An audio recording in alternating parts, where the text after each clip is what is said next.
Hello everybody and welcome back to another tutorial from within Road to Eden.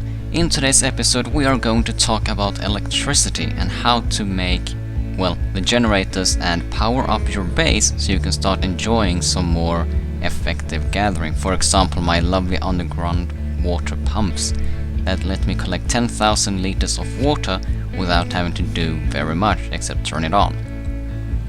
Now, to start with your electricity farming, you basically need to find two books, Electricity 101 as well as portable solar panels. So once you found portable solar panels, you will be able to make the portable solar stations as well as the small and medium solar generator.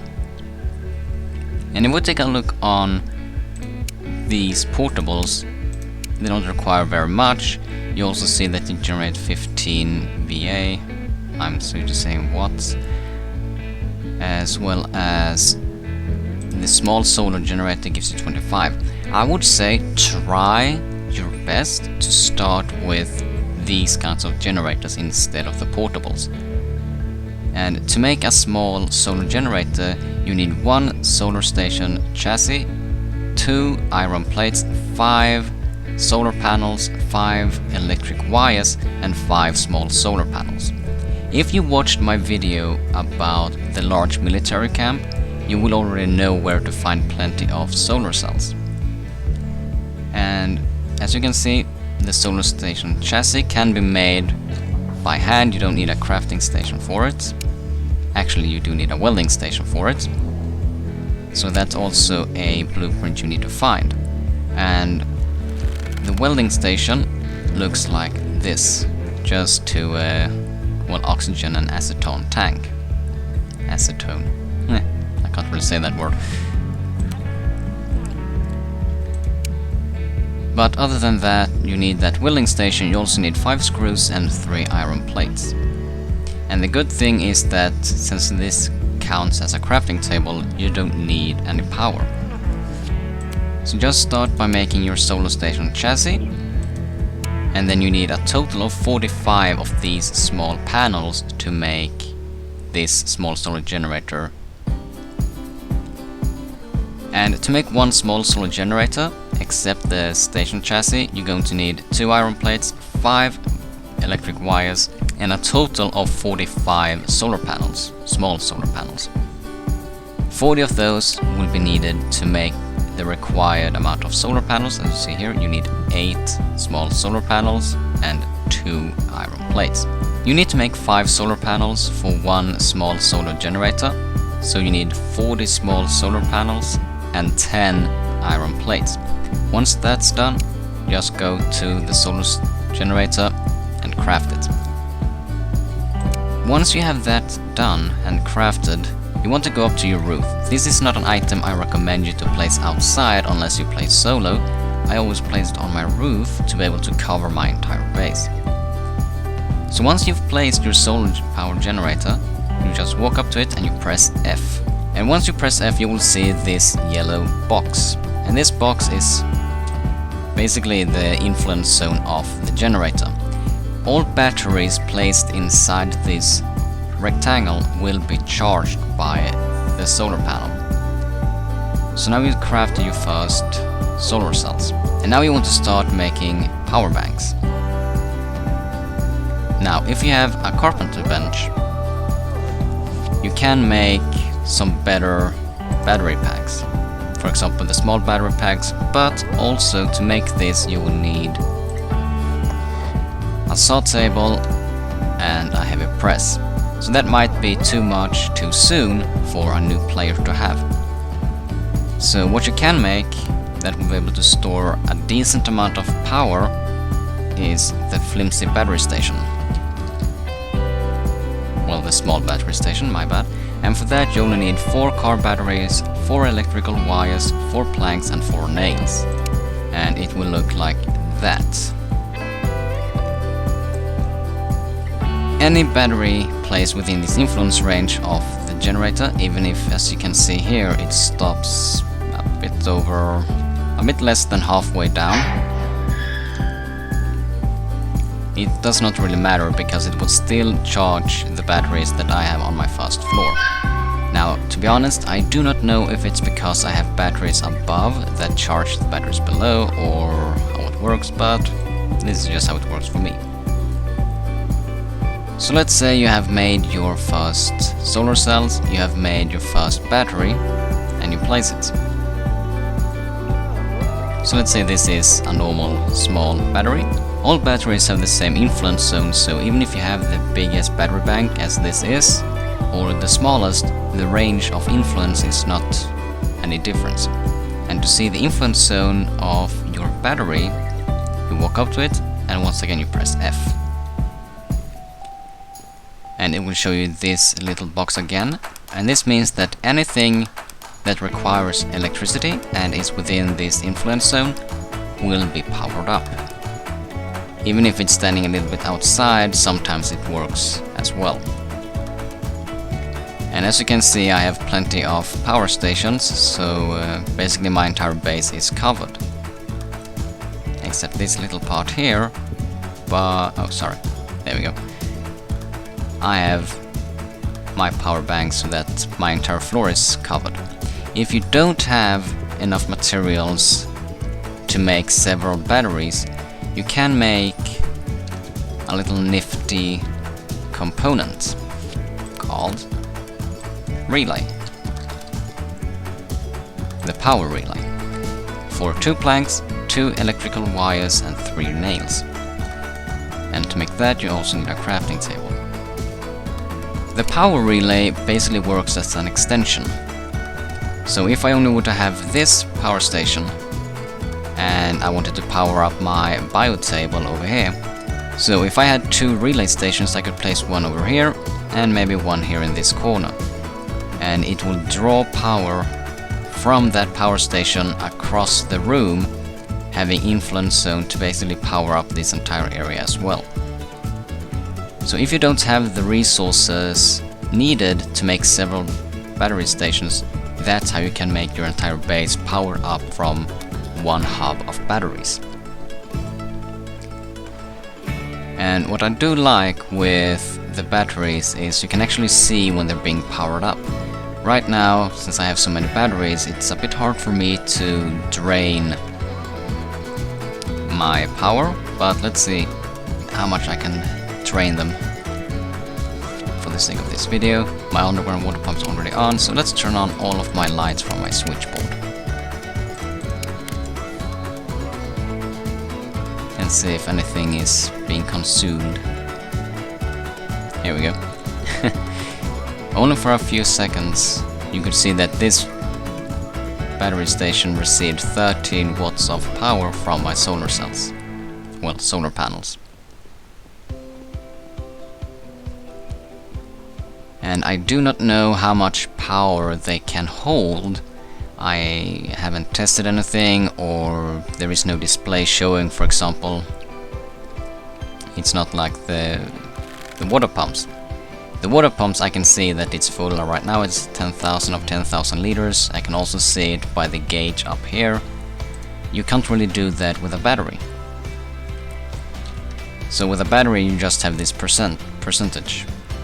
But you don't really know how much it holds or how much any bench consume. The only thing I know is that lamps takes quite a bit of power. So I can see drainage from my batteries when it's dark. If you only had enough materials to make one solar generator, but you had materials to make a metalwork station, as well as you have the welding station that you need in order to make the solar cells, you can go to the metalwork station and make a generator.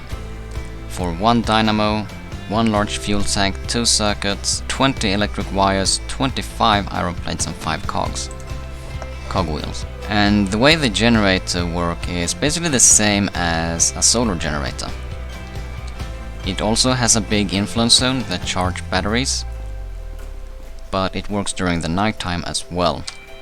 So basically the only thing you need to do is open it, put fuel in it, and turn it on. So if you need a lot of power during nighttime, Just put some fuel into your generator and turn it on. And it will charge your batteries while you have your lights turned on. I do recommend you to have several solar generators on your roof, because the further you go into the game, the more stations you will unlock and need. And all of these stations require power.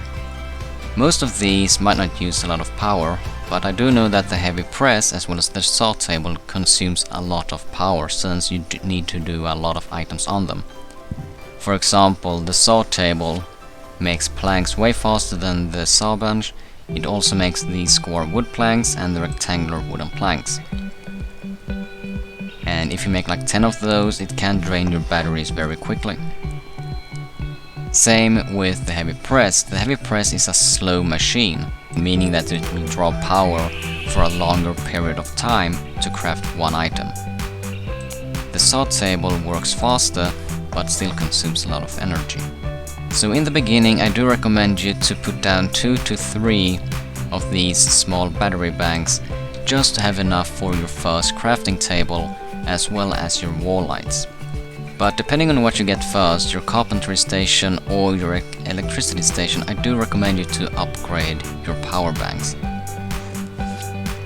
And I would say that even if it's pricey in materials and time, nothing can go wrong with the large battery station.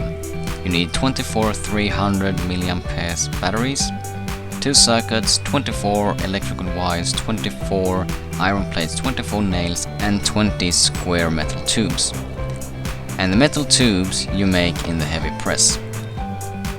So to make the best batteries, you do need a heavy press as well as the electronic station. If you watched my video on the iron mine, you do know that iron is not that hard to come by, but you need iron for a lot of upgrades. Now, I did forget that this is the video decoder circuits and this is the electronic board. So you need electronic boards and not video decoding circuits. And to get these electric wires, you can get them either by looting, scrapping either the electronic board or the video card. You can also get it from light bulbs, and I usually get mine from the festive lights. But try to save up the electric wires for as long as you can, because you do need a lot of them when you want to make your crafting stations and everything related to power. Try not to craft your own wall lights, because you find them so often that you don't have to craft them. All of the wall lights I have found while looting. But I do recommend you to craft the forensic light, because they do give you a lot more, light than the wall lights. And you make the forensic wall lights in your carpenter station. And to make them you need 1 chain, 2 electric wires, 1 forensic bulb that you can find in the warehouse or plenty other locations, 4 iron plates and 8 screws. It is very cheap. I do recommend you to make them. They give you so much more light than a wall light. So if you find anything related to electronics and you don't need it, scrap it in a chance to get copper wire and electric wires. So in short, find the book to make portable solar generators and Electricity 101 to be able to make the small solar generator. To make the small solar generator, you need to make 1 solar station chassis. For that you will need a welding station, and to make the solar generator and solar panels you will need a crafting station. So to make the solar station chassis you need 3 iron plates, meaning you need a furnace, 5 screws, and for the small solar generator you need another 2 iron plates, 5 electric wires, 5 small solar panels, and 5 solar panels. And to make the 5 solar panels you need 40 small solar cells, 10 iron plates. So a total of 45 small solar cells, 5 electric wires, 15 iron plates is needed to make the solar generator, as well as 5 nails for the chassis. Place that on the roof, press F to see the influence range where it will charge batteries. Make a battery station, with 4 car batteries, 4 electric wires, 4 boards, 4 nails. Make 2 or 3 of those to cover your base. If you have a long base or you don't have the materials to make more than 1 or 2, make the power relay. That will work as an extension. You put it a bit further away, press F to see so that it intertwines with the battery's influence range, and it will stretch over to where you want it to be. Electronic station and heavy press, as well as the carpentry station, will let you make better batteries, but keep in mind that the heavy press is a slow working machine, so it will draw a lot of power. If you want to use a lot of power during the night, I do recommend you to make the generator. You can either make a flimsy generator from the carpenter station, 1 motor, 1 spark plug, 1 fuel tank, 1 transformer, 1 belt, 1 generator chassis, 5 iron plates and 1 dynamo. But that will let you get power during nighttime. It does have the same range, well, influence range as the solar panels. But I still recommend you to have several solar panels if you have time and resources. These medium ones are awesome. As you can see, I have 3 large, well, medium ones, 1 small and 1 generator. I never run out of power in my base. A guy in the Discord actually suggested that the windmill should be able to generate power as well. Maybe that will be implemented later on. It would be pretty cool because it would be a pretty inexpensive way to start your journey of getting power. But that's a talk for another day and with another person, meaning Suking, the developer. So until next time, stay safe, stay prepared, and stay alive out there, my friends.